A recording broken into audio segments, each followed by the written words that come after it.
Students, இப்போ வந்து நம்ம வந்து நம்மளுடைய ஃப்ரெண்டு கூட பேசிகிட்ருக்கோம்.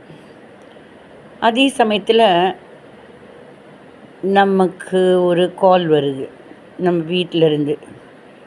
அது வந்து நம்ம ஃப்ரெண்டுக்கிட்ட சொல்ல முடியாத ஒரு விஷயமா இருக்குது. அப்போ வந்துட்டு எந்த லாங்குவேஜில் இங்கிலீஷில் பேசினாலும், நம்ம வீட்டில் ஃபோனில் இங்கிலீஷில் பேசினாலும் நம்ம கூட நின்றுட்டுருக்கிற ஃப்ரெண்டுக்கு தெரியும் இங்கிலீஷு. ஹிந்தியில் பேசுனாலும் தெரியும், தமிழில் பேசினா நல்லாவே தெரியும். இப்படி இருக்கிறப்ப எங்கள் கோபிச்செட்டிப்பாளையத்தில் எங்கள் அப்பாவோட ஊர், எங்கள் அப்பாவோட பிறந்த ஊர், எங்கள் அப்பாவோட அம்மா வீடெல்லாம் அங்கே தான். ஸோ அங்கே வந்து ஒரு பாஷை பேசுவாங்க. அது நான் உங்களுக்கும் சொல்லித்தரேன். அது ரொம்பவே யூஸ்ஃபுல்லாக இருக்கும். எப்படின்னா, நீங்கள் யார் கூடயாவது தமிழ் தெரிஞ்ச, இங்கிலீஷ் தெரிஞ்ச உங்கள் ஃப்ரெண்டோடு நின்றுட்டுருக்கீங்க. அப்போ ஏதாவது ஒரு முக்கியமான விஷயம், ஒன்றும் இல்லை, நம்ம வீட்டுக்கு விருந்தினர் வராங்க. அவங்க எல்லாருக்கும் தட்டு வச்சாச்சு, சாப்பாடையெல்லாம் போட்டாச்சு, சாப்பாடெல்லாம் பரிமாறியாச்சு. குழந்தைகள நம்மளாம் சின்ன குழந்தைங்க தானே, எப்போவுமே சொந்தக்காரங்க, அத்தை, மாமா, சித்தி, இவங்களுக்கெல்லாம் அவங்க பேசுவாங்க. அவங்க கேட்பாங்க, "கண்ணு நீ சாப்பிட்டியா?" அப்படின்னு அவங்க சாப்பாடு சாப்பிட்றதுக்கு முன்னாடி கேட்பாங்க. பிணைஞ்சிட்டு இருக்கிறப்ப கேட்பாங்க, சாப்பாடு பிணைஞ்சிட்டு இருக்கிறப்ப.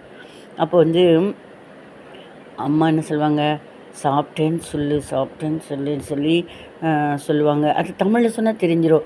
ஏன்னா இப்போ வந்த விருந்தினரை நம்ம கவனிக்கணும். அவங்களுக்கெல்லாம் இருக்குதா என்னன்னு பார்த்துட்டு கூட தான் நம்ம சாப்பிடுவோம் இல்லையா?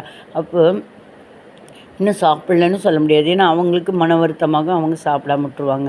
அந்த டைமில் நம்ம இந்த பாஷை யூஸ் பண்ணலாம். எப்படின்னா, சாப்பிட்டாச்சுன்னு சொல்லு அப்படிங்கிறத பாச்சிட்டாச்சுன்னு லொச்சு சொல்லுங்கிறதுக்கு லொச்சு சொல்லுவாங்க. அதே மாதிரி சாப்பிட்டாச்சுங்க அப்படின்னு சொல்லலாம். அந்த மாதிரி உன்னோட பேர் என்ன அப்படிங்கிறதுக்கு உன்னோட அப்படின்னா நுய்யோட, பேர் அப்படின்னா ரேப்பு, நெய்ய என்னங்கிறதுக்கு நெய்ய, அந்த மாதிரி. அப்போ என்னோட பேர் நெய்யோட ரேப்பு பத்மஸ்ரீ, பத்மஸ்ரீக்கு தப்மஸ்ரீ. அதே மாதிரி பசிக்குதா அப்படிங்கிறதுக்கு சபிக்குதா.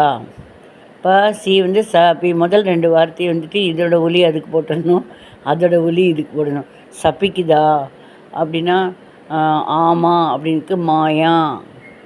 ரொம்ப பசிக்கிறதுக்கு பொற சபிக்குது. உனக்கு சாம்பார் சாதம் வேணுமா, இல்லை என்னது தயிர் சாதம் வேணுமா? அப்போ உனக்கு நுயக்கு சாம்பார் சாதம், பாஞ்சார் தாச்சம். சாம்பாருக்கு பாஞ்சார், சாதம்க்கு தாச்சம்.